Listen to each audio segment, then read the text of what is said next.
Hello and welcome to Northeast PSC. Welcome to today's discussion. Today we will try and understand the big messages that can be drawn from the Union Budget 2024-25. This year's budget comes at a very crucial time. It is when the NDA government they came to power for the third consecutive time. But the issue is this time they are forming the government with coalition parties. So those coalition challenges also gets reflected in this year's budget. तो जो हमारी big messages जो हम लोग draw कर सकते हैं उसको हम लोग समझने की कोशिश करेंगे.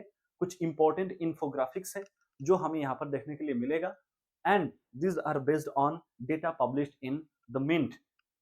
Okay, so the big messages from Union Budget 2024-25. Nirmala Sitharaman ji अपने सातवां सेवेंथ बजट ये पेश किया है, seventh budget, which is also an achievement in itself. तो सबसे पहले ये एक ब्रॉड चीजें हैं जो हमें यूजुअली जानना चाहिए कि अगर हम कॉन्स्टिट्यूशन की बात करें, आर्टिकल 266 में बताया गया है कि अगर आपको कंसोलिडेटेड फंड ऑफ इंडिया से कोई भी पैसा उठाना हो तो उसके लिए आपको क्या करना पड़ेगा, एक पार्लियामेंट्री अप्रूवल जरूरी है. ठीक है. बजट की अगर हम बात करें, बजट शब्द हमारे कॉन्स्टिट्यूशन में कहीं पे भी मेंशन्ड नहीं है. इसके अलावा क्या मेंशन्ड है, एनुअल फाइनेंशियल स्टेटमेंट, ये शब्द मेंशन्ड है. ठीक है. और आर्टिकल्स 112 से लेकर 17 के बीच में, ठीक है, हमारे कॉन्स्टिट्यूशन में फाइनेंशियल मैटर्स से जुड़ा हुआ जो इश्यूज है उसको डील किया जाता है. आर्टिकल 114 क्लॉज 3 में बताया जाता है कि अगर कंसोलिडेटेड फंड ऑफ इंडिया से एक भी रुपया अगर आपको निकालना हो उसके लिए एक लेजिस्लेशन लाना जरूरी है. उस लेजिस्लेशन का हम लोग क्या बोलते हैं, एप्रोप्रिएशन बिल कहते हैं. ठीक है. तो ये एक चीज है जो जानना जरूरी था. चलिए, तो अब ये जो हम लोग बिग मैसेजेस की हम लोग बात करें, ठीक है, बिग मैसेजेस की अगर हम बात करें, ये इसका कॉन्टेक्स्ट क्या है, कॉन्टेक्स्ट ये है कि हमें इस साल के जो हमारा बजट है वो प्रेजेंट किया गया है. इसमें दो चीजें हमें लोगों को देखने के लिए मिलेगा, कॉन्टिन्यूटी देखने के लिए मिलेगा और जो सरकार की जो आपका ओवरऑल जो स्कीम्स या फिर जो आपका वेलफेयर मेजर्स है उन सब चीजों में जो सरकार की फोकस है वो यहाँ पर देखने के लिए मिलती है. तो सरकार का जो आपका एक कंटिन्यूड फोकस है कि फिस्कल कंसोलिडेशन को ज्यादा से ज्यादा अचीव करने की कोशिश करना. What is fiscal consolidation? ये वो चीज है जब हम लोग जो फाइनेंशियल फिस्कल डेफिसिट होती है एक देश की उसको अगर हम लोग रिड्यूस करने की कोशिश करें. ठीक है.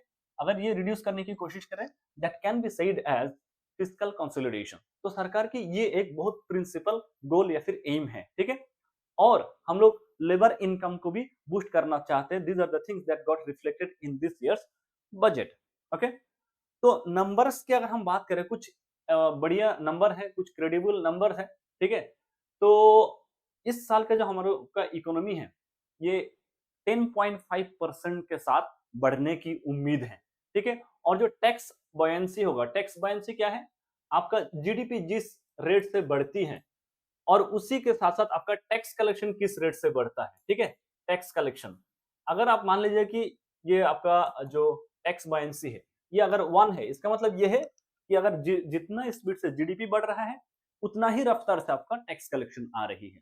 ये 1.5 है, इट मींस जो जीडीपी जिस रफ्तार से बढ़ेगी it is pretty much closer to how fast the tax collection will increase.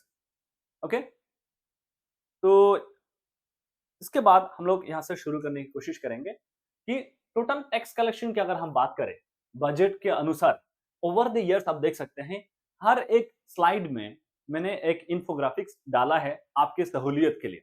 2014-15 में अगर मान लीजिए 10.3 ही मान लीजिए, ठीक है, 10.3 ट्रिलियन रुपीस था, ये बढ़ के आपका हो गया है अराउंड 39 ट्रिलियन रुपीस. ओके. तो tax collection are the centre's main source of revenue. Centre के पास पैसा कहां से आती है, ज्यादा से ज्यादा मतलब ओवरऑल उनका जो बड़ी जो सोर्स ऑफ रेवेन्यू है वो टैक्सेस से आती है. एक डायरेक्ट टैक्सेस से आते हैं, इनडायरेक्ट टैक्सेस से आती है. डायरेक्ट टैक्सेस कौन पे करते हैं, जो भी इनकम अर्निंग इंडिविजुअल है प्लस द कंपनीज. ठीक है.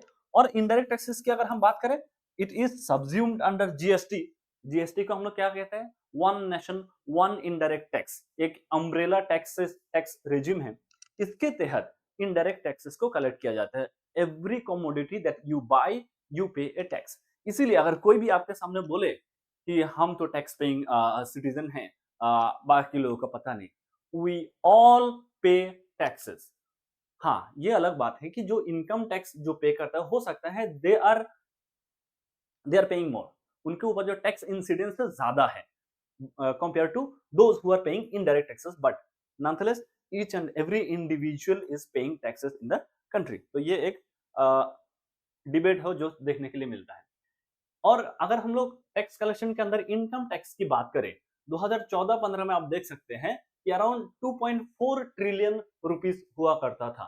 ये बढ़ के आप देखिए कहां तक आ चुका है, around 11.8 trillion rupees in the year 2024-25। तो ये हम लोग इंडिविजुअल और ऑर्गेनाइजेशन से लेते हैं। तो इस साल की जो आपका बजट है उसमें ये फोकस है कि जो वेलफेयर स्कीम्स है उस पर ज्यादा फोकस करना है और जॉब्स क्रिएट करने की कोशिश करना है, क्योंकि जॉब्स की जो हालत है देश में, अनएम्प्लॉयमेंट एक नेकेड ट्रूथ है जो it can no longer be decline कि अनएम्प्लॉयमेंट एक इशू नहीं है।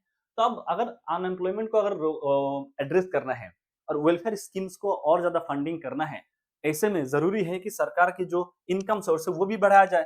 तो जो आपका a key concern will be the need to find tax revenues to pay for an expansion of welfare schemes। तो ये भी एक आपका की कंसर्न रहेगी सरकार के पास। नॉनथलेस सरकार जो है अपना इंटेंशन जाहिर किया है कि जॉब्स क्रिएशन पे ध्यान दिया जाएगा। अब अगर हम लोग जीएसटी की बात करें, जीएसटी 2017 में लाया गया था जुलाई 1 को, ठीक है, जीएसटी डे सेलिब्रेट किया जाता है। तो it has no not GST, GST तो अगला वाला आएगा, सॉरी, जब बात कर ही लिए हैं तो पहले इसी को कर लेते हैं। ठीक है, तो जीएसटी की अगर हम बात करें, ये 2017 में आया था। It brought the taxation of goods and services under a single umbrella replacing state and central taxes. बहुत सारे मल्टीपल टैक्सेस हुआ करता था।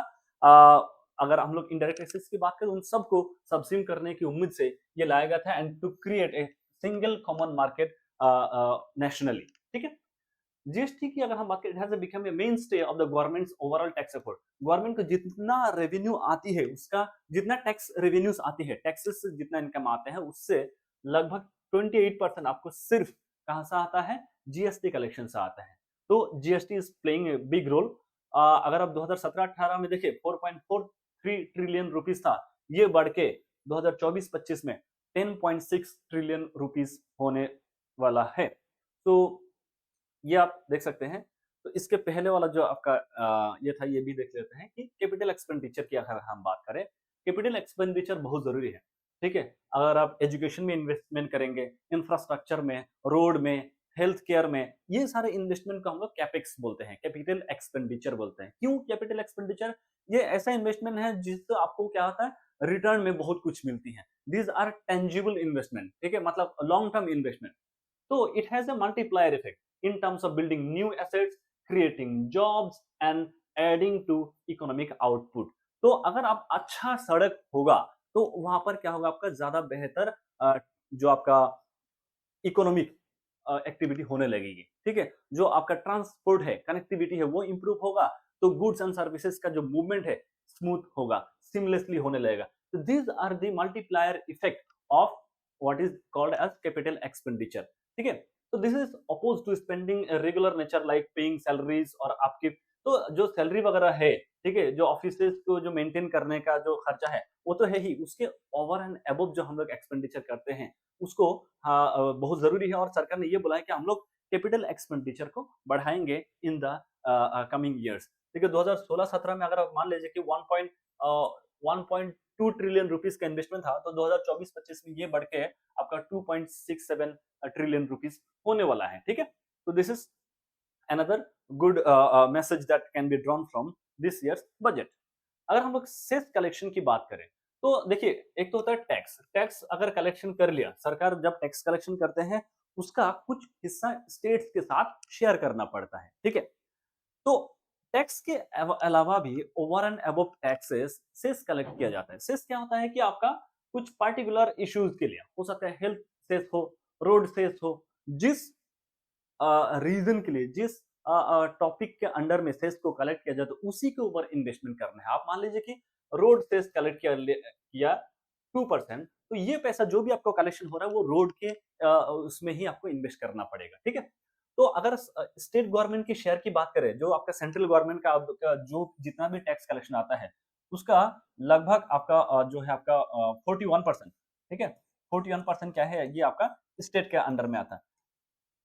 स्टेट 41% शेयर लेगा, सारे स्टेट्स को डिवाइड करना पड़ेगा। ये चीज किसने दिया है, ये 15 फाइनेंस कमीशन ने सजेस्ट किया था। 14 फाइनेंस कमीशन ने 42% बोला था, बट 15 फाइनेंस कमीशन ने 41% बोला, क्योंकि यहाँ पर हम लोग एक स्टेट जो है आपका यूटी बन गया था, जे की अगर हम बात करें तो बिल्डिंग रोड्स के लिए सेस कलेक्शन किया जाता है। टैक्स कलेक्शन इंक्रीज्ड, अगर 12% तक इंक्रीज हुआ है, सेस कलेक्शन 20% तक इंक्रीज हुआ है। जो आपका 3.4% था 2014-15 में, ठीक है, ये बढ़ के 15% हो गया है आपका 2024-25 में। तो सेस कलेक्शन में सरकार ने एक काफी बड़ी जो है आपका जंप देखने के लिए मिलती है। तो ये देख सकते हैं ओवर द ईयर यहाँ पर सेस कलेक्शन कितना था और अब जाके यहाँ पर कितना बढ़ा। तो ये सारे जो आपका डेटा है आपके लिए हेल्पफुल हो सकते हैं, देख सकते हैं। वेलफेयर स्पेंडिंग की बात करें, वेलफेयर स्पेंडिंग की किस लिए जरूरत होती है, अगर हम लोग आर्टिकल 39 की बात करें वहां पर हम लोग वेलफेयर स्टेट की बात करते हैं। ओवरऑल डीपीएसपी की बात करें, ये एक वेलफेयर स्टेट्स के कॉन्सेप्ट को यहाँ पर इनकॉर्पोरेट करते हैं। तो जो गरीब लोग हैं उनके हाथ में हमें पैसा देने की जरूरत है, उनके जो आपका जो इकोनॉमिक स्टेटस है उसको हमें इंप्रूव करने की कोशिश करना चाहिए। इसके कई सारे तरीके हैं। एक तो हो गया, हम लोग आज के डेट में क्या देखते हैं, डीबीटी प्रोवाइड करते हैं, डायरेक्ट बेनिफिट ट्रांसफर। इसके अलावा भी कुछ ऐसे ऐसे स्कीम है जिसके तहत उनको क्या किया जाता है, आपका लॉन्ग टर्म बेनिफिट पहुंचाने की कोशिश किया जाए, ठीक है। Continued weakness in employment growth and underwhelming electoral showing means the government is likely to be heavily focused on increasing allocations under current welfare schemes and introduction of new ones। तो एक तो सरकार को थोड़ा इलेक्ट्रोकली धक्का तो मिला है, ठीक है, उनके पास एब्सोल्यूट मेजोरिटी नहीं है, तो अभी इनके पास क्या होगा कि जो पीपल ओरिएंटेड इश्यूज है उसको और ज्यादा सीरियसली लेने की कोशिश करेंगे। इसके साथ साथ क्योंकि ये आपका कोलिशन गवर्नमेंट है, तो कोलिशन गवर्नमेंट में एक अच्छी चीज क्या होता है कि जो आपका कॉन्स्टिट्यूटिंग पॉलिटिकल पार्टीज होती हैं उनके जो डिमांड्स है, कॉन्सर्न्स है, उसको भी फुलफिल करना होता है। इसीलिए अगर आपने नोटिस किया होगा न्यूज में, जो आंध्र प्रदेश है जहां पर टीडीपी का रूल है, और जो बिहार है जहां पर जेडीयू का वो है, तो इन दोनों स्टेट्स को बहुत बड़ी मात्रा में फाइनेंशियल आउटले मिली है, ठीक है। तो ये सारी चीजें क्या होने वाला है, ये एक मैसेज हम लोग यहाँ से ड्रॉ कर सकते हैं कि सरकार जो है वेलफेयर स्कीम्स में इंट्रोड्यूस इन्वेस्टमेंट करने वाली है और नई वेलफेयर स्कीम्स भी हमें देखने के लिए मिलेगा। फिजिकल डेफिसिट की बात करें, फिजिकल डेफिसिट क्या होता है, जो भी आपका रेवेन्यू है, ठीक है, रेवेन्यू और एक्सपेंडिचर के बीच में अगर आप मान लीजिए डिफरेंस नेगेटिव है, तो ये हमारे लिए थोड़ा सा कंसर्न की विषय है। अगर ये जितना कम रहेगा, जो आपका फिजिकल डेफिसिट है वो जितना कम होगा उतना एक देश के लिए बेहतर होता है। तो फिजिकल कंसोलिडेशन तो हम देखते हैं कि सरकार करना चाहते ही है। This is a measure of how much the government is living beyond its means and is expressed in relation to the country's economy। तो जब ये डेफिसिट बहुत ज्यादा होता है तब गवर्नमेंट क्या करते हैं, बोरो करती है। इंटरनल बोरोइंग भी होती है, एक्सटर्नल बोरोइंग भी होती है। लेकिन क्योंकि 1991 का एक हमें क्या मिली है, सबक मिली है कि 1991 में हम लोगों ने देखा कि बाहर से रिलाई करना अच्छी बात नहीं है। तो आज के डेट में अराउंड 5% ही ऐसा वो है आपका लोन है या फिर डेट है जो एक्सटर्नल डेट है गवर्नमेंट ऑफ इंडिया के द्वारा, ठीक है। बाकी अराउंड 95% जो डेट है वो इंटरनली बोरो किया जाता है और इसी को हम लोग क्या बोलते हैं, डेफिसिट फाइनेंसिंग बोलते हैं, ठीक है, डेफिसिट फाइनेंसिंग। क्योंकि जो हम लोग का कमी है, जो डेफिसिट है उसको फुलफिल करने के लिए बोरो किया जा रहा है। सो अगर ये बोरोइंग अगर अब जितना कम होगा, लोअर जितना होगा बोरोइंग, ठीक है, उतना क्या होगा कि आपका जो इंटरेस्ट रेट है वो भी कम रहेगा, मतलब कि लोग ज्यादा से ज्यादा इन्वेस्टमेंट करने की कोशिश करेंगे, लोगों की जो आपका बैंकिंग हैबिट है वो ज्यादा रहेगी। लेकिन अगर सरकार ज्यादा बोरो करेगा तो फिर जो लोन भी डिसबर्सल होगा उसका भी इंटरेस्ट रेट बहुत ज्यादा होगा। तो ये एक चीज हम लोग यहाँ पर देख सकते हैं। पीएसयू की बात करें पीएसयू डिसइन्वेस्टमेंट, पीएसयू डिसइन्वेस्टमेंट को नीति आयोग बोलते हैं स्ट्रेटेजिक डिसइन्वेस्टमेंट, जिसको आम पॉलिटिकल लैंग्वेज में हम लोग प्राइवेटाइजेशन बोलते हैं कि हाँ सरकार तो हर किस सब कुछ प्राइवेटाइजेशन कर रहा है, लेकिन नीति आयोग थोड़ा सा प्रोफेशनल शब्द के थ्रू बोलते हैं कि स्ट्रेटेजिक डिसइन्वेस्टमेंट करना। तो एक टाइम था, अगर हम लोग इंडिपेंडेंस के टाइम की बात करें, ठीक है, इंडिपेंडेंस के बाद से हम लोग क्या देखें कि हर एक चीज में सरकार अपना काम खुद से करना चाह रहे हैं। बैंक्स हैं तो उसको नेशनलाइज कर दो, इंडस्ट्री सेटअप करना है तो सरकार करेगी, तो everything was being done by the government. लेकिन अभी हम लोग increasingly we are moving towards a place जहां पर ऐसा लगता है कि the government has no business in business, ठीक है, गवर्नमेंट को बिजनेस में हस्तक्षेप नहीं करना चाहिए। तो इसीलिए बहुत बड़े बड़े जो आपका पीएसयूज हैं उन सबका हम लोग क्या करना की कोशिश करें, सरकार प्राइवेटाइज करने की कोशिश कर रहा है। जैसे आप अगर देखेंगे कि 2014-15 में कितना था, ये 2017-18 में बहुत ज्यादा बढ़ गया। अभी डिसइन्वेस्टमेंट के चलते जाके 50,000 करोड़ रुपया हम लोग यहाँ पर देख सकते हैं मिलने वाली है, ठीक है। So there was a time when post independence India was building and the private sector was weak, लेकिन आज के डेट में प्राइवेट सेक्टर काफी स्ट्रॉन्ग है, ठीक है। तो ये एक चीज है जो प्राइवेट सेक्टर, जिसको मतलब वो एक कॉन्सेप्ट है ना कि डेलीगेटेड लेजिस्लेशन का जो कॉन्सेप्ट है, जो काम मेरा काम कोई और कर सकते हैं, why to take the headache. तो उसी कॉन्सेप्ट के साथ है कि अगर इस तरह की पीएसयूज को प्राइवेट सेक्टर अच्छे से हैंडल कर ही सकता है, then we need to focus on more serious aspects of the governance, ठीक है। गवर्नमेंट जॉब्स की बात करें तो गवर्नमेंट जॉब्स मैंने जैसे पहले बताया, गवर्नमेंट जॉब्स बहुत हालत प्रिकेरियस है, ठीक है। और इकोनॉमिक सर्वे के मुताबिक भी यहाँ पर बताया गया है कि हमें ज्यादा से ज्यादा जॉब्स क्रिएशन की कोशिश करते रहना चाहिए। So the key challenge before the Indian economy has been and remains the creation of new jobs. ठीक है? One of those avenues enterprised at that is government jobs at both central level and state level. अभी central और state level की बात करें, दोनों जगह पे जॉब्स की बहुत कमी है। जहां पर आप मान लीजिए कि 1000 सीट्स हैं, वहां पर लोग 20-30 लाख लोग वहां पर अप्लाई कर रहे हैं। तो central government employees about 3.17 million and has been looking to expand. तो लगभग हर साल जो 3.17, मतलब एक तो सरकार का देखिए जो पॉलिटिकल कमिटमेंट होता है वो अलग चीज है, जो ये जो आपका ओवरऑल सरकारी डेटा है वो हमें देखना है कि सरकार एक्चुअली में कर कितना रहा है। तो 2015 की अगर हम बात करें, ये आप देख सकते हैं कि प्रोजेक्टेड कितना था और एक्चुअल्स कितना था। ये जो ऑरेंज है, ठीक है, 2015 में 3.5 मान लीजिए 3.7 3.6 मिलियन जॉब्स देना था। तो यहाँ पर आप देख सकते हैं कि 3.4 मिलियन के आसपास जॉब दिया गया था। 2019 में भी जो प्रोजेक्टेड था वो फुलफिल नहीं हो पाया, 2023 में भी ऐसा है। तो अब 2025 में इनका मकसद है कि 3.5 मिलियन न्यू जॉब्स हमें क्रिएट करना है, ठीक है। तो ये आप देख सकते हैं। और फाइनली अबाउट डिफेंस स्पेंडिंग, जब से ये सरकार आई है आपने देखा होगा कि डिफेंस के ऊपर काफी ज्यादा फोकस किया गया है। लेकिन एक जो अच्छी चीज इन्होंने कोशिश किया है वो ये है कि हम लोग डिफेंस में आत्मनिर्भरता अपनाएं, ठीक है। क्योंकि हम लोग फ्रांस से अगर मंगवा रहे हैं, रशिया से मंगवा रहे हैं या फिर इसराइल से मंगवाते हैं और यूएस से मंगवाते हैं, तो इससे क्या होता है कि हमारे जो रिलायंस है और some of the most crucial aspect of nation building which is the defence of a country, तो उसके लिए हम दूसरे के ऊपर रिलाई कर रहे हैं। Many A time this things can be compromised, ठीक है, क्योंकि ये नेशनल सिक्योरिटी का मामला है।